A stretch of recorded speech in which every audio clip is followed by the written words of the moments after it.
Hello, today is March 15th, 2010. We're meeting today with Miss Joan Deines at her home in Fort Collins, Colorado. My name is Brad Hoops. I'm the interviewer for the Northern Colorado Veterans History Project. Welcome, Joan, and thanks for sitting down to tell your story today. Well, I think I'll enjoy it. Very good. Let's start out, if we could. Tell us a little bit about yourself, your date of birth, where you were born, a little bit about your family. Sure. Well, I was born in New York City in Manhattan, and that was in the year 1924. And I went to school in New York City.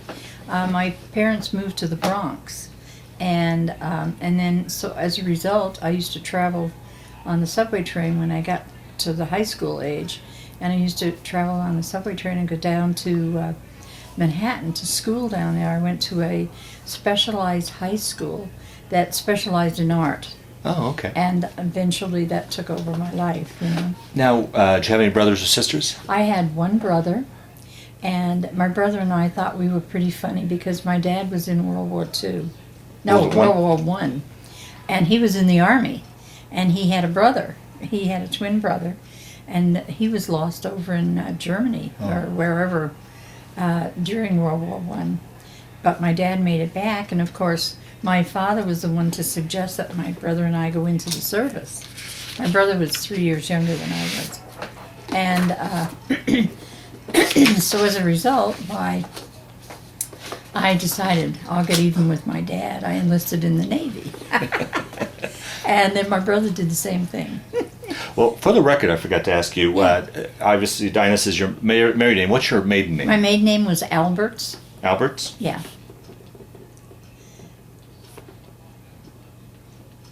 And you're left-handed, just like my brother, my husband, my daughter. So, you finished high school then? Yeah. What year did you graduate from high school?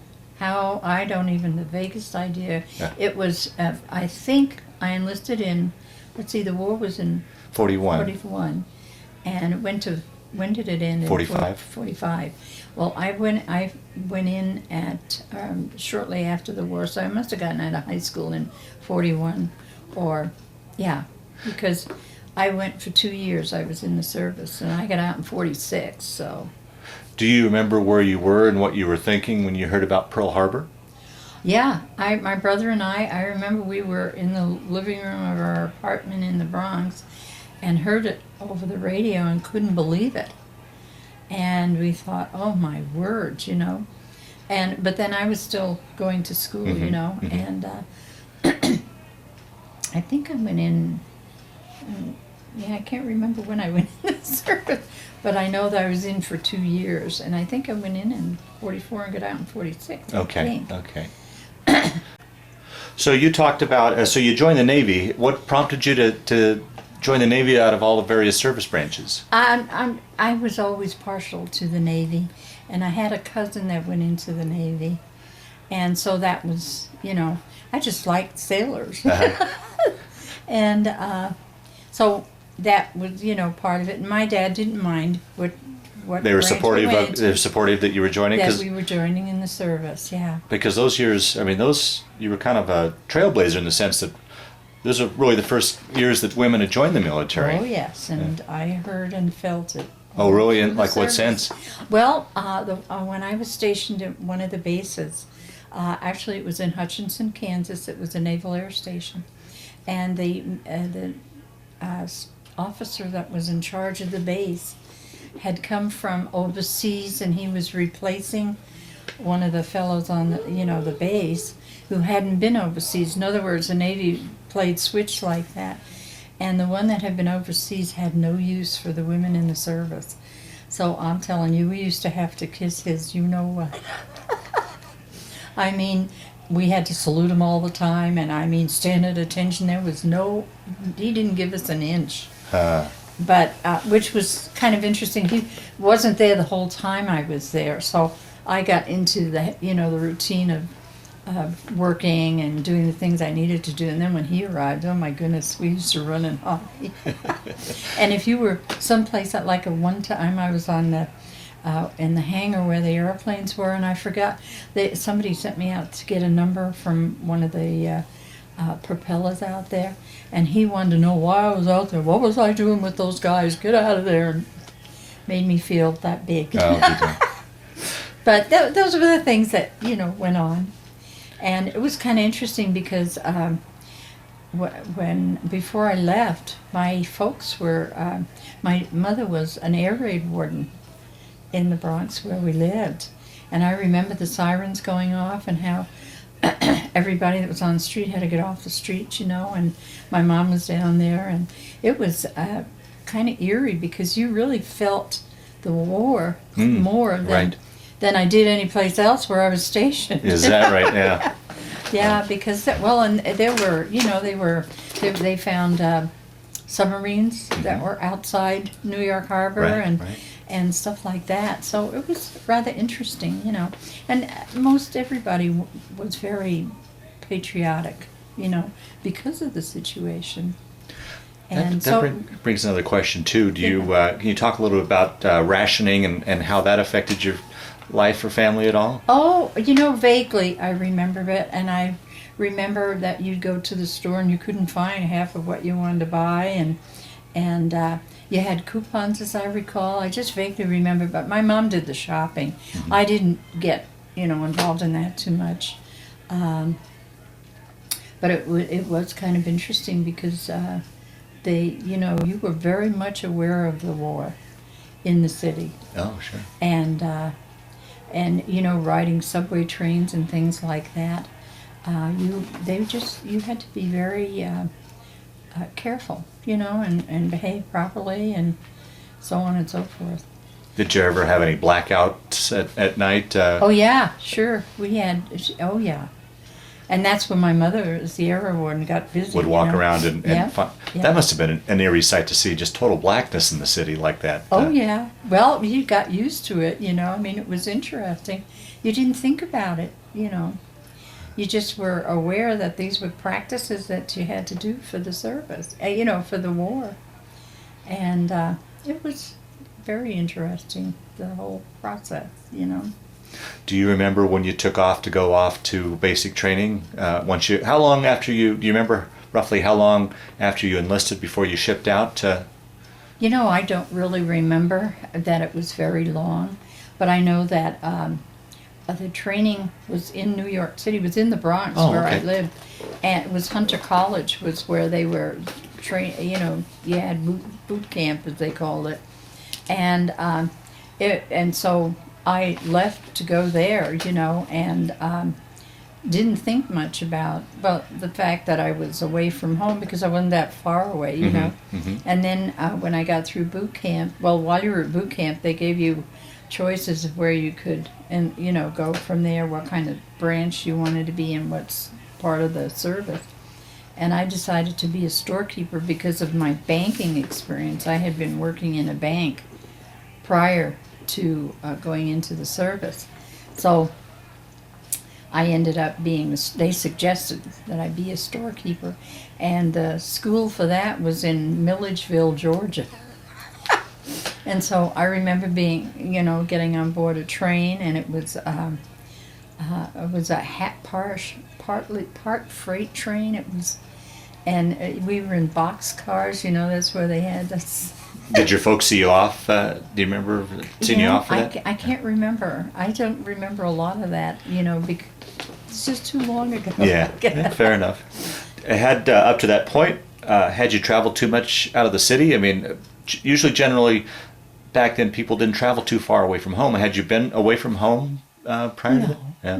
No, I don't remember that going traveling or anything.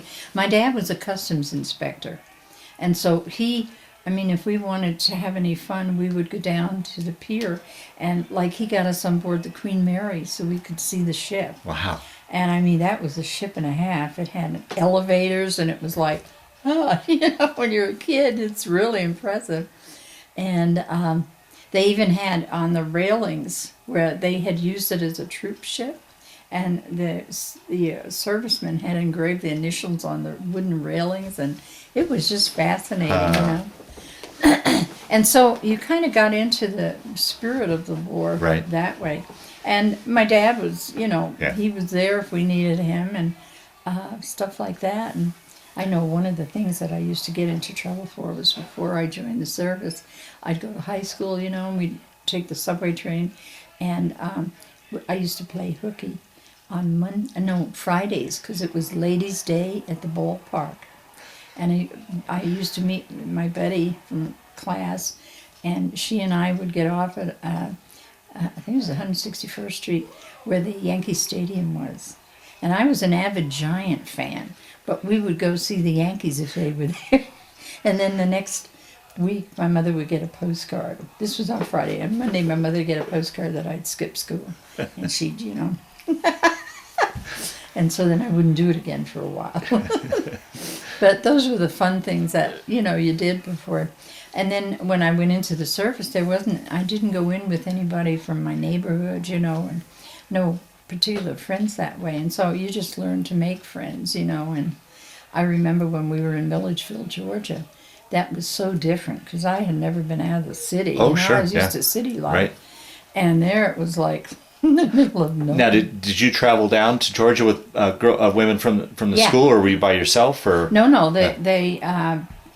from boot camp, we all went Oh, okay. together on this freight train. I think, it probably wasn't a freight train, but it felt like one. And that's the way they transferred us down to Georgia. And there was a school there. It was, I forget, it was college, and I can't remember, Georgia State Teachers College, I think is what it was, and it was converted to barracks for the service, for us. And I know we went to school there, and I don't even remember for how long. And then from there, they sent us out to bases where they needed storekeepers. And that's how I ended up in Hutchinson, Kansas. So down in Georgia, you're not only in a new area, part of the country, Yeah. but I imagine it must have been pretty interesting to meet different people from different parts of the country. Oh, yeah. And it was interesting. The Southerners did not like women in the service. Oh, really? And I remember we got knocked off into the street by some black people that were walking down the sidewalk. And they weren't accepted any more than we were, but they made us walk out in the street. And I thought, But it was little incidents like that Sure. made you aware of what the world was like, And I remember that the weather was not nice down there either. I remember a storm, and the lights went out, and stuff like this. It was a little scary, kind of. And there were other things, but I can't recall what they were now. How was that transition for you, going from civilian life to military life? Was it much of a change, a transition at all, or? Well, I don't know. I think I was ready to accept it. Yeah. A high school kid, and Yeah. I was just ready for things like that. I don't remember it being overly scary, Okay. that way. But I remember that when we were shipped out to Hutchinson, Kansas, that change from Georgia, which was wet and trees and all this good stuff, and you get To out the flat there with plains of Kansas, nothing. yeah. Now, did you have a chance to go home before? Did you have any sort of leave before you went for Hutchinson, or did you go from I Georgia? don't recall. Yeah. I don't recall. How was it, once again, probably being away from home for the first time? Was there any tinge of homesickness or anything like that? I couldn't tell you if there Yeah. was. I don't think so. Yeah, I think I was just too interested in what was going on, Sure, yeah. and I was young. Yeah, I was yeah. at 20? What do you care? So now you're taking a train. You're in Hutchinson, Kansas. Yeah. Continue your story there. Oh, well, it was interesting there because there weren't that many women there, because it's only the few on the base that had jobs that were acceptable for women. Now, what kind of naval base is out in the middle of Kansas? Yeah, well, it was a naval air station, Oh, okay. and what it was a training base. The crews got together, and they were flying B-14s, and they got together in Florida and started the crew there, and then they flew up to our base, or transferred up to our base, and flew and learned how to use the B-14 there. And then from there they went to the West Coast. And then from the West Coast they went overseas. Okay. And that was kind of the pattern. Okay. And so we didn't, the guys came and went regularly. And my job, I remember, was just keeping records. I can't even remember what records I kept. But, that was the base. We had barracks we lived in. And one of the interesting things about the barracks was that one day I was in the barracks and there was a storm, and they had really bad thunderstorms, and I was over where my bed was, my bunk, and I could see down the hall one area, and I could see a fireball come in the window, go down the floor, roll out, and out the other window, and I ran over to see if it left burnt marks. Didn't leave a mark. And meanwhile the thunder and the lightning and all that, and that's amazing. A lightning strike. Yeah, well, I don't know if it struck. All I know is it came in the window, rolled down, and went out the other window. And I think there was one other gal that saw it there. So that was one of my memories. And then, of course, the others was I went on leave from Hutchinson back to New York. And I remember riding on the trains, and people did not like service people. Yeah, they were. In certain areas, in other areas they welcomed you. But it would be funny because you never knew how somebody was going to treat you. And I remember those were long rides, on the freight trains. No, it's a regular train, but it took a long time to get to New York. And it give you enough time with your leave, enough time to get home, visit, and get back? Yeah. Okay. Yeah, I was on leave for, I don't know how, a week and a half, something like that. And then came back. And then when the war, when they started to end, and the guys were starting to come back from overseas, then they transferred me to Charleston, South Carolina, and that was a separation center. And there I was back in the South again, but this base was an air base, and it was out on an island, a jetty that went out, And I remember we were on this bright light. I was on the way from the base, or from the barracks out to the base, and there was the hurricane. They had announced the hurricane was coming, and I mean the bus was rocking like this and like that, and we thought, oh, what's going to happen to us out, when we get out where the planes are and stuff. But just one more experience, and we lived through it. And what was life like on the base? As far as, were you comfortable as far as your accommodations, and how was the food? And well, it was kind of interesting because it was very, orderly. Mm-hmm. And we slept in bunks in great big rooms, and I had the top bunk, and then we just had small chest of drawers. You didn't have a lot of belongings, so you didn't have to worry about where you kept them, and then there was closets for hanging the clothes. And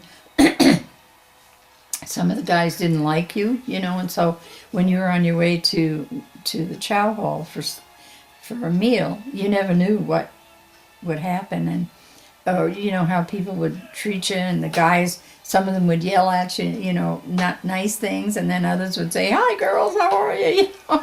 You just never, you learn to, I imagine with so few women in the military that you probably got a lot of attention from them, or not. In some ways you did, yeah. And but it was interesting because the public were the ones that sometimes didn't like you, Excuse me. And it was just, an interesting experience. 2 years I was ready to leave when I left, and came home. And while I was in Charleston, I was trying to think, there was a couple of funny incidents. And there was one about bugs. And down south, we had roaches that big, in our barracks. And oh my, that was a whole new different thing that we had to take care of.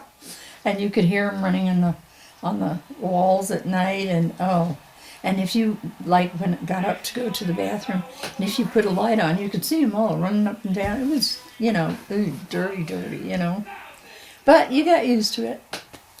And from there, then from Charleston, then I went home. You were discharged in Charleston? Yeah, Okay. yeah. And I went home to the Bronx. What would you guys do on your time off when you weren't on duty for entertainment, for fun? It wasn't a heck of a lot. That's where I learned to smoke. And occasionally we'd go into town, but like I said, we weren't welcomed. The people, the small towns didn't like all these service guys back and forth and all. And we'd have, they would have some kind of entertainment occasionally that would come to the base, but not often, And then there were rooms in the barracks where you could go and you could read or play cards. A lot of people played cards, things like that. Mm-hmm. Mm-hmm. It was not, it mustn't have been too bad because I don't remember it as being yucky. Yeah. But it was an interesting life. Yeah. And that's when I met my husband, my first husband. Talk was about at that. Charleston. Okay. And he came from Beaufort, North Carolina. And his family did not like his marrying a New Yorker. This is my son, Tom. And anyway, I was not really accepted by the family, but when I was discharged, I went home and he went out, he was transferred to the West Coast. And I was expecting, and I had my first son in New York, in the Bronx, while I was living with my folks. And of course, my husband was gone, What was the war over at this point, or was? No. Let's see. Well, you got out in '46, you said. Yeah. Okay. So it was over. Okay, so there was no over. worry about him going over to the. No. Oh, okay. No. Okay. Yeah. No, he was just transferred to a different base, and I expected him to come home. And while I was living at home with my mother, I went back to working in the bank where I worked before, and my mom would take care of my son. And then a friend of my husband's wrote and told me that my husband was screwing around and carrying on with some girl, and I said, fine, he doesn't need to come home, and we got a divorce. Okay. We were divorced. And so then I raised my son at home, And when he was 3 years old, my brother, who had been in the service too, he was going to the School of Mines. In Colorado? In Colorado. Uh-huh. And I was going to the art school in Manhattan. I was using my GI Bill, and he was using his. Uh-huh. And I went to the art school for 3 years in Manhattan. And then when he was out at the School of Mines, he invited me to, because he went into the service later than I did and come out later. Right. He invited me to come out there for a visit. And he was living in Golden at the time. And I went out and stayed with him. And then my mom and dad said, well, if you like it out there, stay. And I really did. So my son and I found an apartment in Denver, on the outside of that west side of Denver. And because I didn't want to live in Golden, and I went to work in a bank in Denver. And moved into this apartment, and that's where I met my second husband. His sister had the apartment, and he lived up in Fort Collins. This was the Deines. Mm-hmm. And he used to come down and see her, and next thing I know, we were dating, and everything was cozy, and we went off and got married, and then on the way back, stopped in Fort Collins and told his parents about it, that sort of thing, and visited with the family, got to know them all. And then went back to Denver, and but we didn't stay there because then he had to come back to Fort Collins because his folks owned the RC Cola plants here, and they needed him to work. So that ended my banking career there, and we came up to Fort Collins, and I've been here ever since. And that was in 1960, 1961 is when I came to Fort Collins. So in between that time, I was in Denver, and I've been here ever since. And did you pick up your banking career here then at all, or? Yes, I did, and then we started having children, you know, raising kids and adopting them, and so I was a kind of a stay-at-home mom, and we became foster parents, and had foster kids running in and out of the house and stuff like that, and he's the last of the two that we finally adopted. We actually had 6 children altogether, and I've been here ever since, you know, here in Fort Collins, and I stopped working in the bank, and after I was raising the kids for a while and got into fostering, then I started getting interested in art, you know, Sure. and seeing if I could start teaching. So I went to the school system and asked them if I could be an art teacher, and they said no because I didn't have a degree from a university. Now, what was your schooling in New York City? I went to a professional art school. It was called Jamison Franklin School of Professional Arts, but that didn't count in here. So then I decided, well, I'd go to CSU, and I finally, after years, got my degree at CSU in the year 2000. Wow. And by then I was too old to teach. But I do teach art now at the senior center and at Rigdon Farm, where I teach some seniors out there. And in the meantime, though, for 18 years I became an activity director. Because of my art background, that was something they could see the benefit for. So I worked for Columbine Care Center East for 17 years, and then they switched to LeMay Avenue Health and Rehab, and I worked there part-time, and then they retired me.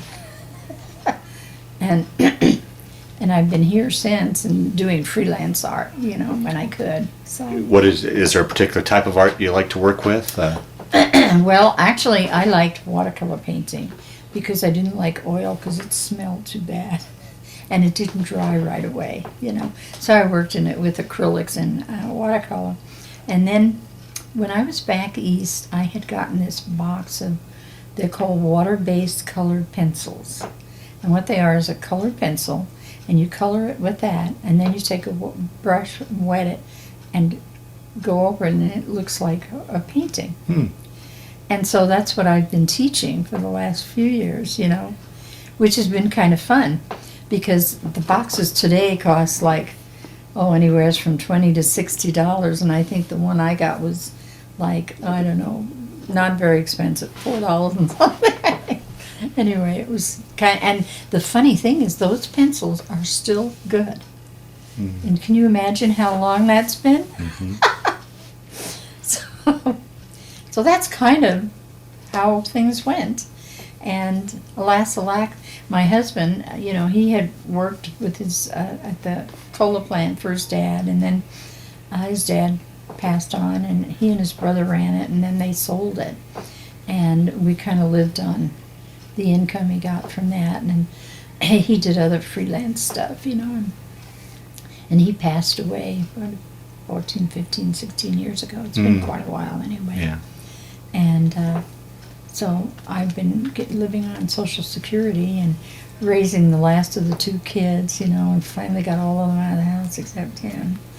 And one of my sons lives here in town, the second oldest, and he lives over by Timberline and has produced 2 very cute grandchildren. Yeah, that's so you had 6 children. How many grandchildren altogether? Well, actually, I only have 4 grandchildren. And my next to the youngest daughter, the middle daughter, she moved to Boston. She was a Harvard grad, and she married a young man that I met, who was into computers at the time when they weren't that popular. And they both have done very well.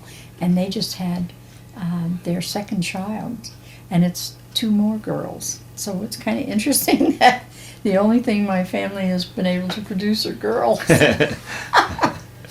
Which I guess is okay, except the Deines name is going to go. Yeah. Except there's so many other Deineses in town and everywhere, so Right. I'm not worried, you know. Yeah. But I think it's kind of funny that they all are girls, And so that's it. And then my next to the youngest adopted daughter, she had, what did she have? 3 girls and a boy.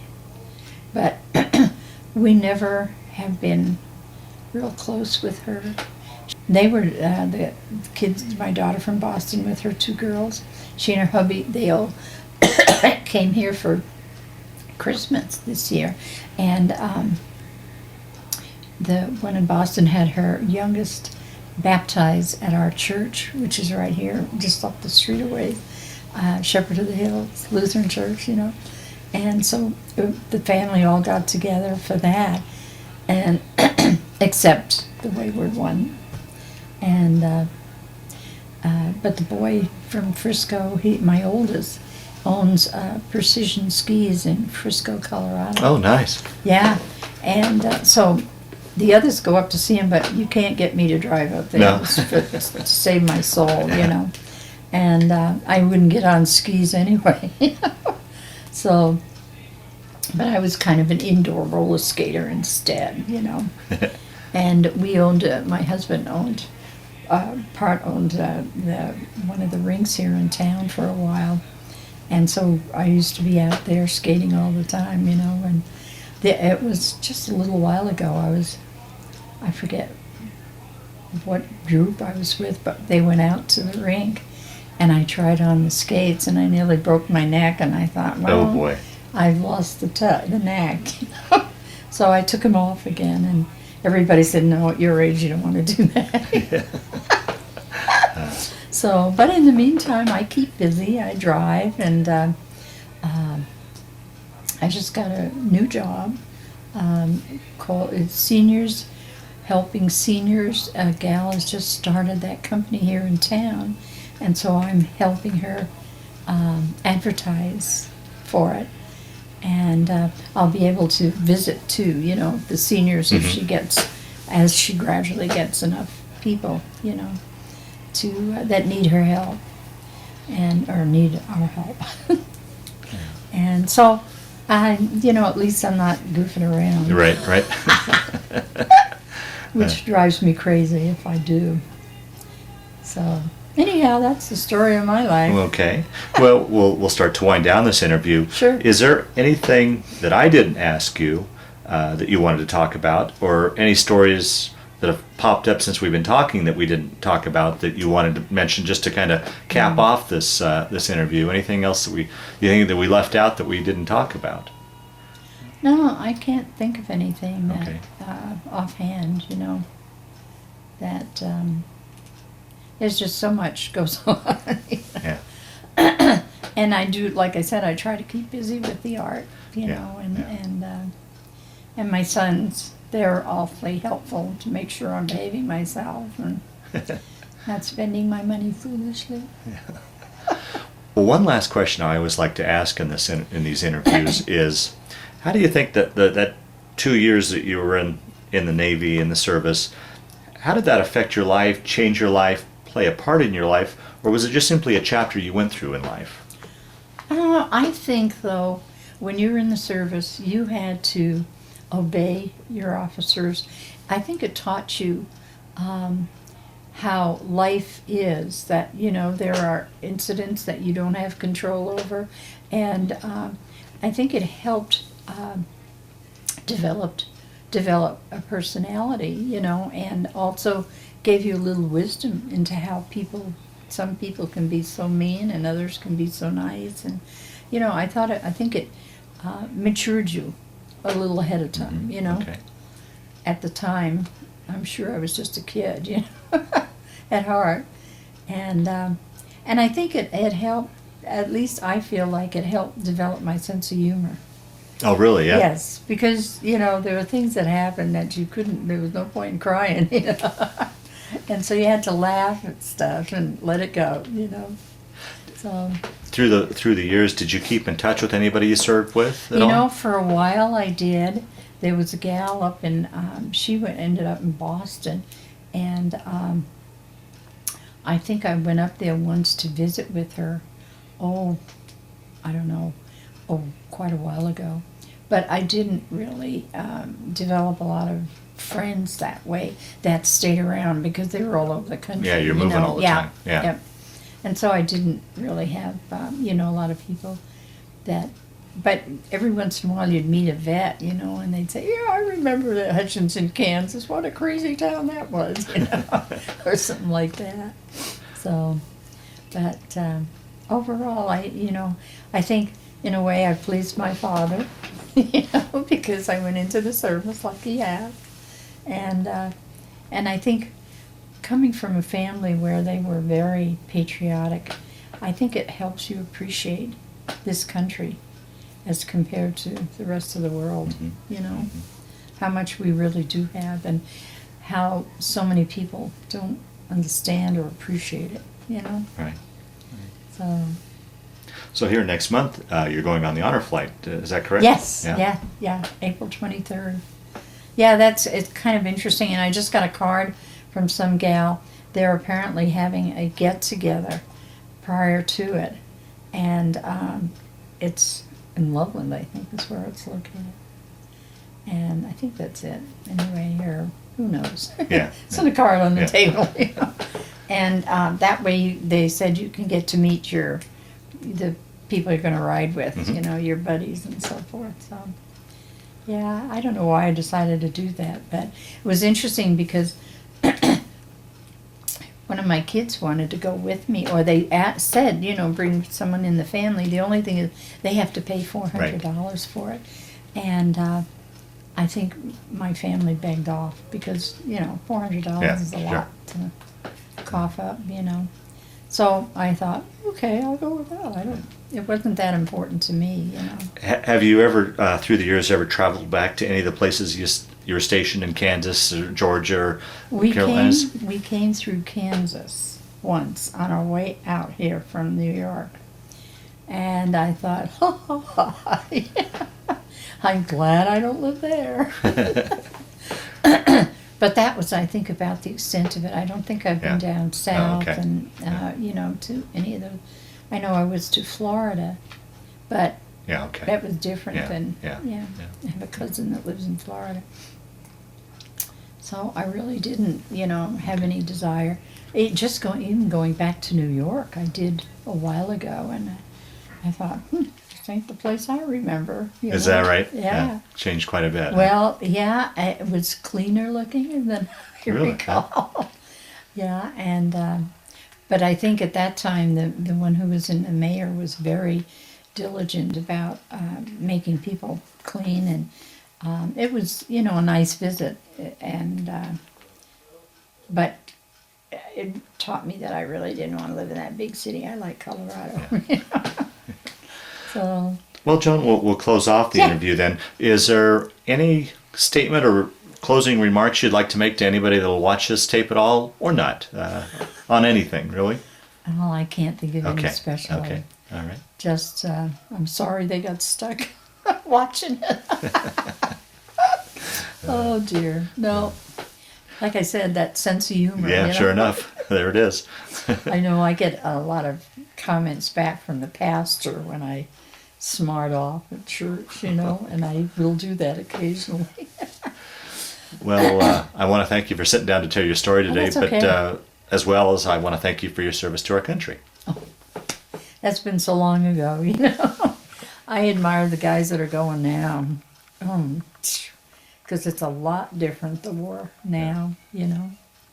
And I remember, one of the incidents I remember was when we were in New York City, living in New York. I remember my dad belonged to the American Legion, and it was in Manhattan.